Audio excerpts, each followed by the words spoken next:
Hi friends, welcome to VIP Vasni channel. இன்றைக்கி நம்ம என்ன பார்க்க போகிறோன்னா, வெண்ணெயிலேருந்து நெய்யை எப்படி நம்ம உருவாக்க போகிறோம் அப்படின்றதான் பார்க்க போகிறோம்.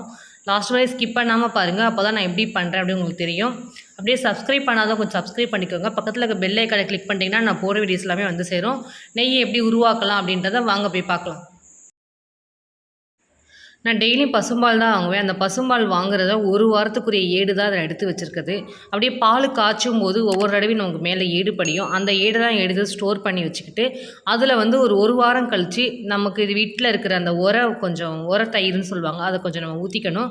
ஊற்றி நல்லா புளிக்க வைக்கணும். ஒரு நாள் ஃபுல்லாக புளிக்க வச்சு எடுத்து வச்சுருக்கேன் இன்றைக்கி இது வந்து நான் ஒரு 3 நாளைக்கு முன்னாடி நான் எடுத்து வச்சுருக்க ஏடு. இதையும் நான் உரம் ஊற்றி வச்சுருக்கேன். நம்ம ஃபஸ்ட்டு வெண்ணெய் எடுக்க ஸ்டார்ட் பண்ணிடலாம். நாம் எடுத்து வச்சுருக்க அந்த ஏடை நம்ம மிக்ஸி ஜாரில் ஊற்றிக்குவோம்.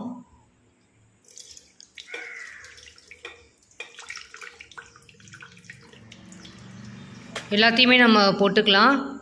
அப்படியே ஒரு அரை டம்ளரில் 1 டம்ளர் அளவுக்கு நல்லா தண்ணி ஊற்றிக்கணும். ஏன்னா நம்ம மிக்சியில் போட்டு நம்ம அடிக்க போகிறோம். அப்போ தண்ணி நமக்கு எவ்வளோ நமக்கு உள்ளே இருக்குதோ அப்போ தான் நமக்கு வெண்ணெய் நல்லா திரண்டு வரும். அதனால் தண்ணி அதிகமாக ஊற்றிக்கணும் கொஞ்சம்.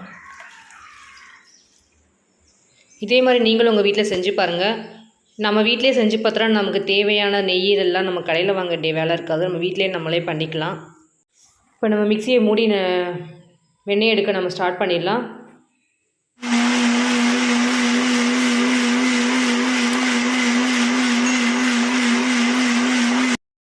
மிக்சியை ஓட்டும் போது நல்லா மேலே டாப்பை நல்லா டைட்டாக பிடிச்சிக்கணும். இல்லைனா டப்புன்னு நமக்கு வெளியில் தெரிச்சாலும் தெரிச்சிடும். அதனால் நல்லா அழுத்தி பிடிச்சிக்கணும். நல்லா வெண்ணெய் திரண்டு வருது.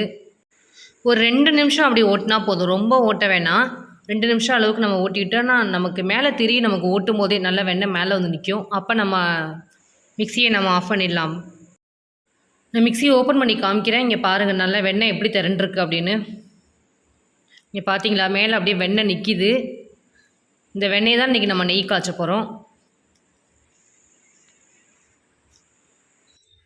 வெண்ணெயை நம்ம எடுத்துகிட்டு வந்து வச்சாச்சு. இப்போ நம்ம மோர்லேருந்து நம்ம வெண்ணெய் எடுக்கணும். நல்லா கையை உள்ளே விட்டு நல்லா ஓரடவி நம்ம தண்ணி அள்ளி அள்ளி நம்ம கீழே ஊற்றுற மாதிரி அந்த வெண்ணெயை நம்ம அப்படியே கையெல்லாம் அப்படியே தட்டி தட்டி தட்டி எடுத்திங்கன்னா நல்ல பெரிய பால் மாதிரி வரும். அப்போ அந்த பால் எடுத்து நம்ம ஒரு பவுலில் மாற்றினீங்கன்னா கரெக்டாக இருக்கும். நான் பண்ணுறேன் பாருங்கள் எப்படி தட்டுறேன். அதே மாதிரி நீங்களும் உங்கள் வீட்டில் தட்டி தட்டி இதே மாதிரி பண்ணுங்கள். நல்ல ஒரு பெரிய பால் வரும். அதை நம்ம ஒரு பவுலில் மாற்றிக்கலாம். இந்த மோரை வேஸ்ட்டு பண்ணாமல் குடிச்சிங்கன்னா ரொம்ப நல்லது உடம்புக்கு. அல்சரு, வயிறு வலி இருக்கிறவங்க அவங்களுக்கெல்லாம் நல்ல இந்த வெண்ணெய் எடுத்த அந்த மோர் வந்து ரொம்ப ஹெல்த்துக்கு நல்லது. ஸோ நாங்கள் எங்கள் வீட்டில் இந்த மாதிரி வெண்ணெய் எடுத்தோன்னா நம்ம அந்த மோரை நாங்களே குடிச்சிக்குவோம். ஸோ உங்களுக்கு தெரியுமான்னு தெரில, அதனால் இன்றைக்கி நான் உங்களுக்கு ஒரு சின்ன டிப்ஸ் சொல்கிறேன். நீங்கள் அதே மாதிரி குடிச்சிங்கன்னா ரொம்ப நல்லது உடம்புக்கு. இந்த வெண்ணெயை நம்ம உடனே காய்ச்ச முடியலன்னா ஒரு ஃப்ரிட்ஜில் கூட 1 மாதம் கூட நம்ம ஸ்டோர் பண்ணி கூட நம்ம காய்ச்சலாம். அந்த வெண்ணெய் கெட்டு போகாது, எதுவுமே ஆகாது, அப்படியே தான் இருக்கும். ஒரு பாக்ஸில் போட்டு நல்லா ஸ்டோர் பண்ணி வச்சிங்கன்னா எதுவுமே ஆகாது. 1 மந்த்துக்கு அப்புறம் நீங்கள் எப்போ ஃப்ரீயாக இருக்கீங்களோ அப்போது நம்ம மொத்தமாக கூட காய்ச்சிக்கலாம். நான் அதே மாதிரி தான் இன்றைக்கி எடுத்து வச்சுருக்கேன். ஒரு 1 மந்த் ஆகுது நான் எடுத்து வச்சது. இன்றைக்கி நான் மொத்தமாக காய்ச்சிக்கலாம் உங்களுக்காக நான் எடுத்து காமிச்சிருக்கேன். நெய் காய்ச்ச ஸ்டார்ட் பண்ணிடலாம். அடுப்பை பற்ற வச்சுக்குவோம். நல்ல ஒரு பெரிய கடாயை நம்ம அடுப்பில் வச்சுக்கலாம், கரெக்டாக இருக்கும். ஏன்னா நெய் நிறையா பொங்கும், நமக்கு வெண்ணெய் நிறைய பொங்கு வரும். அதனால் கொஞ்சம் நல்ல பெரிய அகலமான பாத்திரமாக இருந்தால் பொங்கும்போது நமக்கு கொஞ்சம் கஷ்டம் இருக்கா, வெளியில் வராமல் இருக்கும். அதனால் நல்லா பெரிய பாத்திரம் எடுத்து வச்சுக்கலாம். நாம் எடுத்து வச்சுருக்க வெண்ணெயை அப்படியே மொத்தமாக போட்டுக்கலாம்.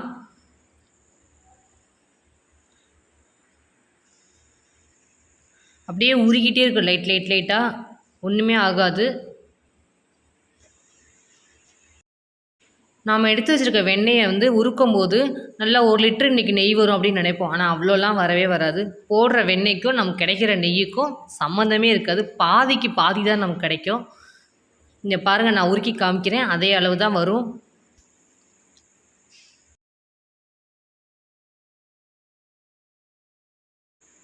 நல்லா முறையாக வரும் நம்ம போட்ட வெண்ணெய்க்கு. இதே மாதிரி தான் வரும் நம்ம நெய்யை எடுக்கும்போது. நல்லா கரண்டியை வச்சு கலரி விட்டுக்கலாம். அப்போ தான் வெளியில் வராமல் இருக்கும். நல்லா கிண்டி விடுவோம். இங்கே பாருங்கள் எப்படி இருக்குது பாருங்கள், உள்ளே ஃபுல்லாக நமக்கு வெண்ணெய் அப்படியே தெரியும். அதனால் நல்லா கலரி விட்டுக்கலாம். நல்லா கொதிக்கணும். அடுப்பை நல்லா ஸ்லோவில் வச்சுட்டு நீங்கள் என்ன வேலை வேணாலும் பார்க்கலாம், ஒன்றுமே ஆகாது. அதுவே பொங்கி பொங்கி பொங்கி அதுவே நமக்கு நெய்யாக கிடைக்கும். ஒன்று ஸ்லோவில் வச்சுட்டு நீங்கள் இப்போ சாட்டுக்கு உங்கள் வேலையை பார்க்கலாம். இப்போ நல்ல ஒரு எல்லோ கலரில் நல்லா திரண்டு வருது பாருங்களேன், மேலாவட்டமாக. இன்னும் நல்லா காய்ச்சணும். இன்னும் கொஞ்சம் நேரம் ஆகணும் நல்லா நெய் வர்றதுக்கு. நல்லா காய்ச்சணும். நல்லா கலர் மாறும் நமக்கு. அடியில் நமக்கு போட்ட அந்த வெண்ணெய், அந்த ஏடு திரி அந்த மாதிரிலாம் இருக்கும். அதெல்லாம் அடியில் நமக்கு போய் ஸ்டோர் ஆகிடும். நெய் மட்டும் தான் நமக்கு மேலே வரும் அப்படியே. லைட்டாக கல் உப்பு போடணுன்னா போட்டுக்கலாம். நான் எப்போவுமே கல் உப்பு போடுவேன். முன்னாடியே போட்டிருக்கணும். இன்றைக்கி கொஞ்சம் லேட் ஆகிடுச்சு. அதனால் நீங்கள் முன்னாடி கூட போட்டுக்கலாம். இப்போ நம்ம எடுத்து வச்சுக்க முருங்கைக்கீரை கொஞ்சம் லாஸ்ட்டில் போடணும். அப்போ தான் நல்ல ஃப்ளேவர் கொடுக்கும். அந்த ஒரு ரீசனுக்காக தான். முருங்கைக்கீரை நல்லா போட்டுனா டப்ப டப்ப டப்ப டப்பன்னு பொரியும் நமக்கு. அந்த மாதிரி பொரியும் போது கரெக்டான பக்குவம் தான் நமக்கு வந்திருக்கு நெய் அப்படின்னு நீங்கள் நினச்சிக்கணும். பாருங்கள், அந்த முருங்கைக்கீரை நல்லா கலர் மாதிரி நல்லா கருகின மாதிரி வரணும். அப்போ தான் நம்ம அடுப்பு ஆஃப் பண்ணணும். அது வரைக்கும் முருங்கைக்கீரை நல்லா வேக வைக்கணும் நம்ம அதுலேயே. நல்ல கலர் மாறிடுச்சு. இப்போ முருங்கைக்கீரை நல்லா பொரிஞ்சிச்சு. இப்போ நம்ம அடுப்பை ஆஃப் பண்ணிவிடுவோம். நெய் நல்லா ஆறுனதுக்கப்புறம் ஒரு பாட்டிலில் ஊற்றி நம்ம ஸ்டோர் பண்ணிக்கலாம். என்ன தான் நம்ம நெய் காய்ச்சினாலும் அந்த அடியில் இருக்கிறது அந்த ஏடு அதெல்லாம் நமக்கு அடியில் ஒட்டி தான் இருக்கும். அது ஒன்றும் பிரச்சனை இல்லை. ஒரு ஃபில்டரை வச்சு நல்லா நெய்யும் நம்ம நல்லா ஃபில்ட்ரு பண்ணி எடுத்துக்கிட்டால் நம்ம வீட்டில் காய்ச்சற நெய் கெட்டே போகாது. நம்ம கடையில் வாங்குற நெய் எவ்வளோ நாள் கெட்டு போகாமல் இருக்குதோ அதே மாதிரி நம்ம வீட்டில் காய்ச்சற நெய்யும் கெட்டே போகாது. எவ்வளோ நாள் ஆனாலும் அப்படியே தான் இருக்கும் அந்த நெய், உருக்குற நெய். நான் இதே மாதிரி தான் நெய் காய்ச்சுவேன் எப்போவுமே. காய்ச்சற நெய்யை ஒரு பாட்டிலில் ஸ்டோர் பண்ணிக்குவேன். எனக்கு எப்போ வீட்டுக்கு தேவைப்படுதோ அப்போல்லாம் நான் எடுத்து யூஸ் பண்ணிக்குவேன். என்னோடய ஸ்டைலில் நெய் காய்ச்சறது எப்படி உங்களுக்கு இன்றைக்கி நான் செஞ்சு காமிச்சிருக்கேன். இதே மாதிரி நீங்களும் உங்கள் வீட்டில் செஞ்சு பாருங்கள். சப்ஸ்கிரைப் பண்ணுங்கள், லைக் பண்ணுங்கள், ஷேர் பண்ணுங்கள், கமெண்ட் பண்ணுங்கள். பக்கத்தில் இருக்க பெல் ஐக்கானை கிளிக் பண்ணிவிடுங்க. Thank you friends.